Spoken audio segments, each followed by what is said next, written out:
Okay, hello everybody. Welcome to Korean Atlanta Mentorship here with another Velocity Banking review. So, what is Velocity Banking? All it is a debt payoff strategy where you throw all of your money into debt with the help of something called a line of credit. Before we actually get started with our review, I just want to kind of go off on a tangent about what it feels like to be rich. And I actually didn't come up with this, but once you start to become rich, your mind, I think it just starts to change, right? And one of the things I heard was like, oh, yeah, you go into a store, you buy stuff, and then you don't remember how much it costs. And that's what's been happening to me. It's funny, like, you know how everybody was like freaking out about the Nintendo Switch 2? It's like, oh, it's $500 and the games are 80 bucks. And no, and everybody's like very angry. And then like when I bought it, I was like, whatever. I don't remember how much it costs. I think that's a sign that I'm rich. And I want you to be rich too. But here's the thing. Even if you make a lot of money, you won't feel rich if you have a lot of debt, and that's why so many people live paycheck to paycheck because they make a lot of money. They get these offers for debt in the mail. They take the offers for debt, and then just kind of like a vampire, right? Like the bank is like a vampire that kind of suck the blood out of you. And that's what the interest is on the loans or the debts. It's like the fangs sucking into your blood, and then once they've taken your life stream, that's when they never want to offer you debt, right? And so here we have a situation where we make about 13 grand a month, and then we have about 13 grand of expenses. And so if you made this much money a month and you have this much in expenses and you only had $67 left over, I think it would bring a lot of people great shame that this is what's up because you don't feel rich, right? But once you get rid of all the debt and you make all this money, and let's see what happens here, and you have $8,000 in savings left over once you get rid of the debt, that's when you feel like, man, I could just go to the store, buy Nintendo Switch 2, and I don't remember how much it costs. Folks, that's how you know when you're rich. When you go to a store and you can't remember how much things cost, because I don't even remember these days anymore. Once upon a time, when I used to make 20,000 a year, I remember going like Sprouts Farmers Market and then it's like seeing a $5 bag of carrots and like be like nervous, like, do I have $5 in my debit card? And then nowadays it's like, whatever, that's really cheap. Like, fuck, they sell these carrots for way too low of a price, and therefore I'm not eating my veggies. It's kind of a bad thing, right? Like back when I was poor, I probably took a lot better care of myself because I would be so grateful that I could get like a bag of organic carrots to juice. And then now to me they're so cheap I probably I can't remember how much it costs anymore, right? That's kind of the sad part, right? That's really sad. So, it's not always it's not always the best thing in the world to be rich because sometimes the things that can help you don't always appreciate. Am I right? Wink, wink. All right, so let's go ahead and get started with velocity banking. So, what is velocity banking?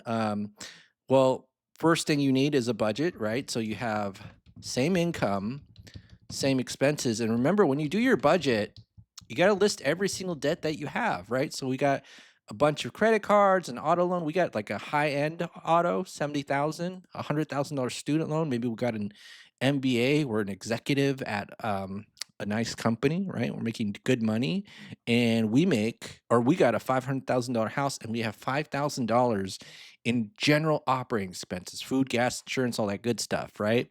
And so, first step to eliminating debt is not saving money. You don't save money. Okay. This is the most scariest thing for people, right? It's funny how this is so scary because if you take a look at my checking account, I just tell you, whoopsie, let me reload this. Sometimes Excel glitches up. You could just see that like literally telling you what I'm doing, and people are freaking out about that, but I've been doing it for like a couple of years, right? So it's not like, has it been like 3, 4? I don't even know, but I'm just saying, like, I just don't save money. You see, like, money comes in and then it just goes out, right? So that's the difference between someone who does velocity banking and someone who does not do velocity banking. See, the average American, the way that they do banking is they pay their debts, they pay their bills, and then they feel like, well, I got to save something, right? Saving money is seen as the responsible thing. In fact, if you talk to any banker, and in many instances, if you don't have any money saved up, they think that's a very bad thing, right? Like they think it's a very very bad thing that you don't have any money saved up. Okay. But what we're gonna do is we're gonna not save any money, and then we're gonna pay off our debt. Okay, we're gonna pay off our debt, and then we're gonna increase this thing called cash flow. So the difference between here is where's the checking account throughout the whole process? Is it where the money ends up, or is it where the money is in the? Oh, actually, let me rephrase this. Where does the money end up throughout at the end of the process? So for the average American, the money ends up in the checking and savings account as the final stop, right? Whereas here with velocity banking, the money ends up in the line of credit. Okay. And we need something called line of credit. So if you don't know what a line of credit is, all it is a financial tool where you could borrow money, pay it back, and then use it over and over again. So this is my $373,500 home equity line of credit. $373,500 home equity line of credit. So, what's a line of credit?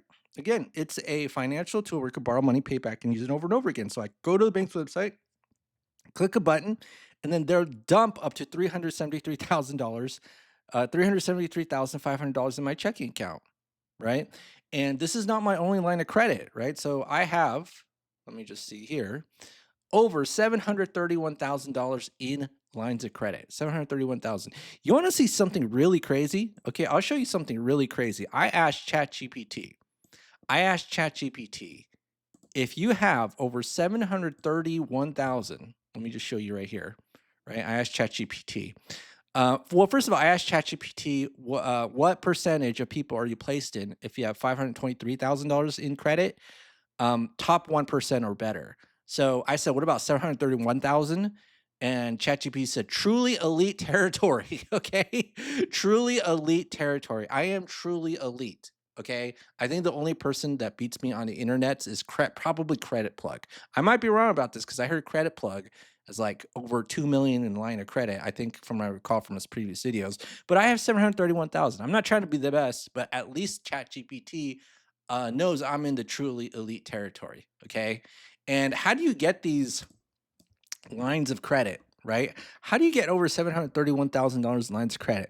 I'm going to tell you the secret, but most people will reject it because they don't want to learn. They don't want to understand the foundation. They don't want to understand there's an order of operation in which you do things. Okay? And here's how a bank works. They don't lend money to people who need it.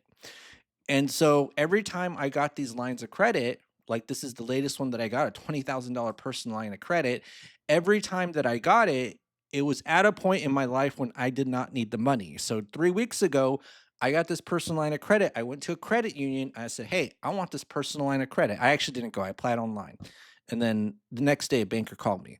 But I said, I applied. And they know because they check your credit. Maybe they want some bank statements to see hey money coming in, right?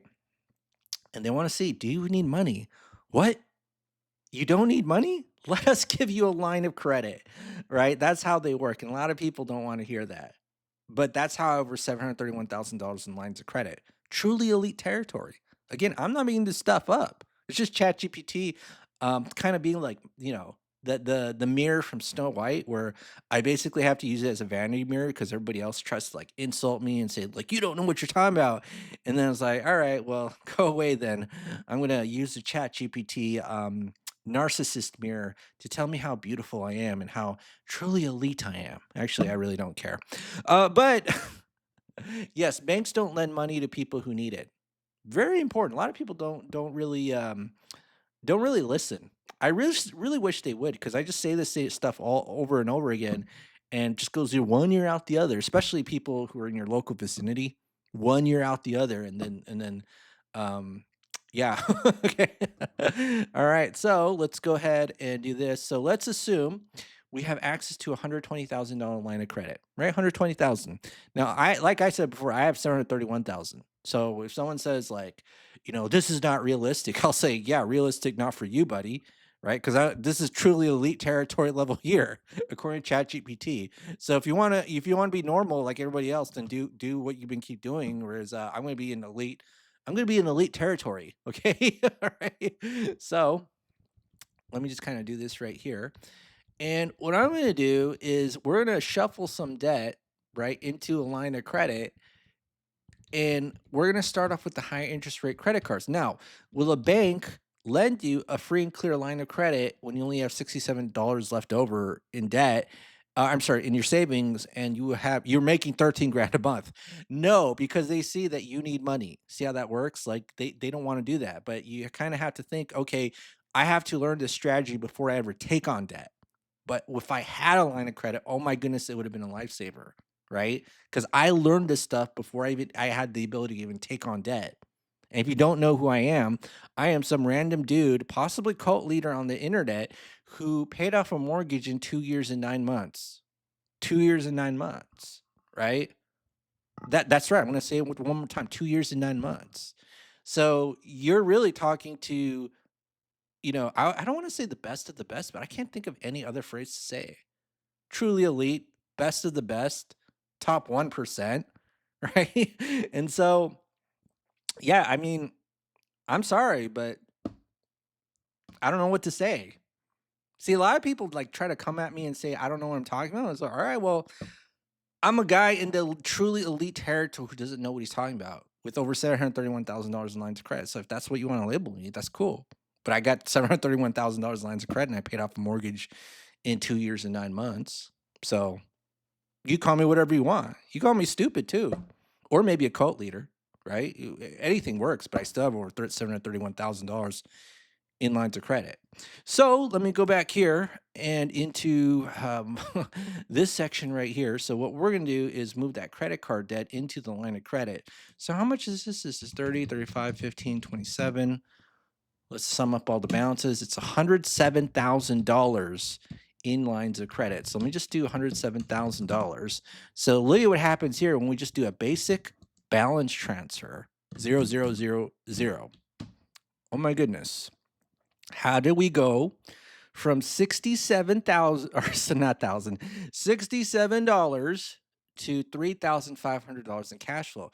Would have been a lifesaver for you if you had that line of credit and you know about the strategy. Wouldn't have. Wouldn't have been, right?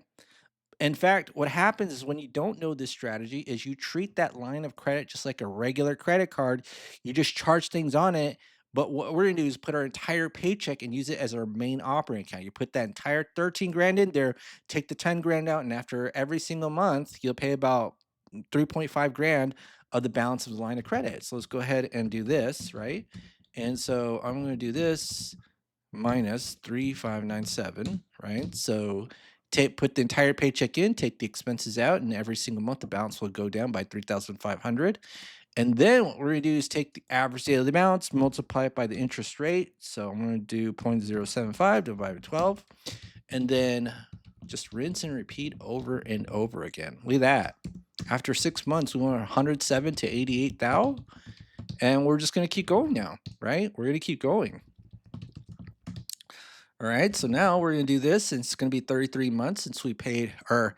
It'll take us 33 months to pay off all the credit card debt because we want to start off with the credit cards first. So 33 months, and this will be 107K, and then now we got to do these three, right? So let's after 33 months figure out with the loan calculator where we're at, and then we use something called a cash flow index as an easy way to figure out which debts to pay off. Think of this as a ranking system. To lower the number, the more bang you get for your buck. Do you want to pay 32 grand for 1,200 or 79 grand for 1,100 back in your cash flow? This one will provide more bang for your buck. So let's do this. Let's move the 32 grand into the line of credit. So that's going to be plus 32800.39. And then this is going to be 0. And then our cash flow is almost at 5,000. Okay, 5,000. So let's go ahead and do this. Copy and paste. Copy and paste, and be 4854.81. All right. So let's go ahead and do this right here. Okay, 40 months. And then I'm going to do this right here. So 40 months. And then this is going to be 177K. All right.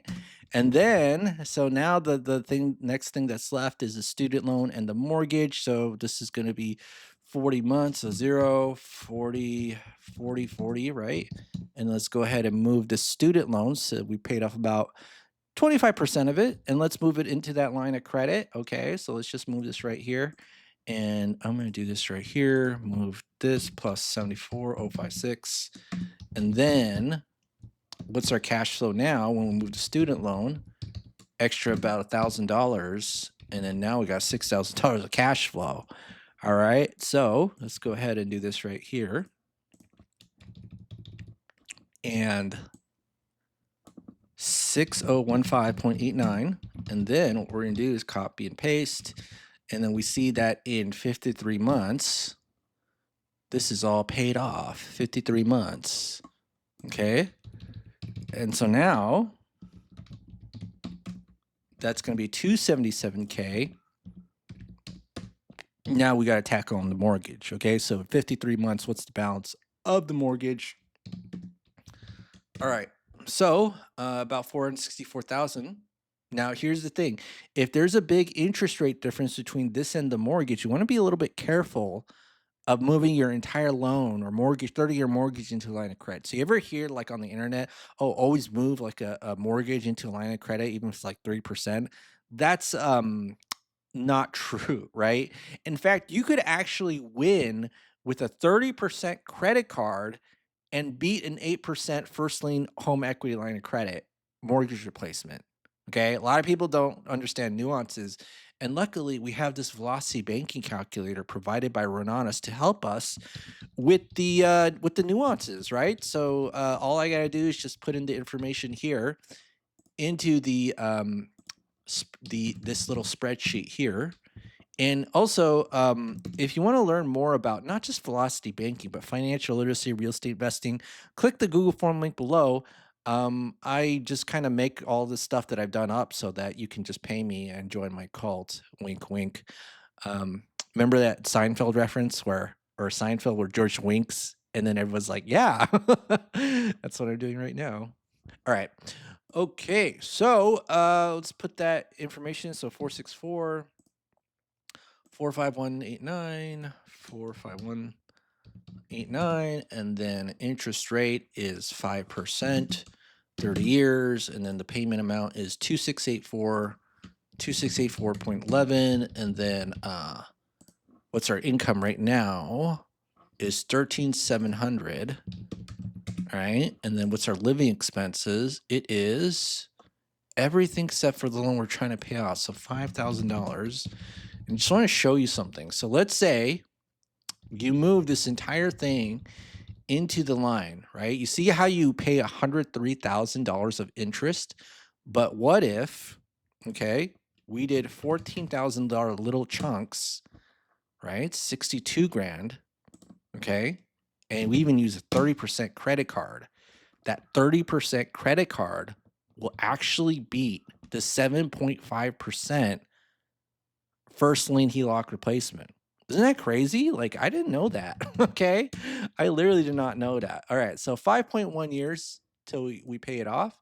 And then, so this is now 0. This is going to be 53 divided by 12 plus 5.1. And then this is going to be 9.52 years. And we are now debt free. Okay. We are now debt free. Is that crazy? Like, you ever watch those velocity banking videos where it's like pay off your mortgage in 7 to 10 years, right? What about pay off all your debt in less than 10 years? And the mortgage would, I mean, it's actually a bad day for me, believe it or not, if I actually pay off my mortgage in 5 because I was able to do it in 2 years and 9 months, right? See how that works? See how easy it is? 2 years and 9 months. Okay. All right. And then, not only do you want to pay off debt, but also you want to kind of increase your wealth. Easiest way to increase wealth, I'm gonna tell you, is just buy real estate at a discount, right? And then there's all these strategies you can do. You can be a landlord. So this is one of the last checks I receive as a landlord, long-term landlord. And then I decided, hey, you know what? I want to get into the short-term rental game. And what's funny is I watched all of these videos, so many videos about the Airbnb crash, and I was like, this is the best time to start. I don't know why I said that, because I was just consuming one video after another about the Airbnb crash, and somehow I'm making $5,000, over $5,000 in a single family home. And I was like, I am such a moron for not getting into this game. probably like 3 years ago. I should have done this instead of doing a long-term landlord, but I don't know. I guess I just want to like get some experience being a long-term landlord. And you know what was cool, and this is kind of like my claim to fame. My first landlord check, I don't know where the first one is, was 14 grand, right? I remember the my tenant was like, I have a lot of money, but all the houses suck, something like that. And she was like, I'll pay to live in your house for the entire year. I was like, okay. And then when she called me like a couple hours later, like, you know what? I don't know you, and I'm kind of scared to give you the entire year's worth of rent. And I said, all right, just give me 6 months. And she was like, deal. Okay. She was like, deal. Okay. So again, I've done a lot of things, but people always try like, I don't know what it is. It's like you being at an elite level pisses people off. You know what I mean? It's like the fact that Michael Jordan was allowed to be a Michael Jordan is kind of like a rarity if you think about it. Because think about like the next potential Michael Jordan in the WNBA, which is Caitlin Clark. Look at how much like she's trying to like fit in and say, "Oh, the WNBA is not paying me enough." Isn't she getting like $25 million like contract for sponsorships or something like that?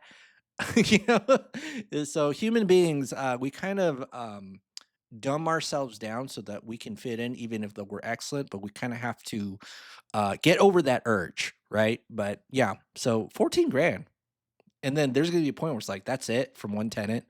But yeah, I'm an idiot. I should have just started doing Airbnb where I get like 5 grand a month, 5 grand, 4 grand. Like this is a house not even in like Atlanta or Savannah. You know what I mean? This is like east of the metro at the very border in a rural area that has a septic tank. In fact, this is I've never dealt with a house with a septic tank before, so I'm just like, interesting, interesting. So someone has to come to your house to vacuum up the number two every 3 to 5 years. Okay, but that's kind of the appeal of it too, because it's like the home away from home. And in fact, that's why I fell in love with it. It's like 2 acres for $200,000. Are you kidding me? You know, that's kinda like my city brain working, even though that's not exactly how it works, and land only has value, um, based on the surroundings, not just because of the land itself. I didn't know that either, but whatever. Alright, so, let's, take a look here, 9.52 years, so we're now at the end of the video. So, if you have made it to the end of the video and you want to let me know, I'm going to type in, or not type in, I'm going to copy and paste the secret code, right? Copy and paste. So here's the thing, in many of the videos that I upload, I always tell you, write this in the comments, in the YouTube comments below, so to let me know that you watched to the end. Okay. So here's the secret code to let me know that you watched to the end, right in the YouTube comment box below. Type in, I am in truly elite territory. Truly elite territory, okay? That's the secret code of the video. Truly elite territory, because that's where we're at, folks. $731,000 in available credit limits. Truly elite territory. We're not even in 1%. 1% is above 500. Truly elite territory, 731. And before you know it, I'll have like $1 million in lines of credit, and then I'll just be dominating the the making money space, because we'll have so much credit available that we can now be picky, okay? Picky with our income producing assets. All right, so that's it for today, folks. Crane Lanta Mentorship. Have a great day, and I'll see you all on the next video. Remember, truly elite territory. Have a great day.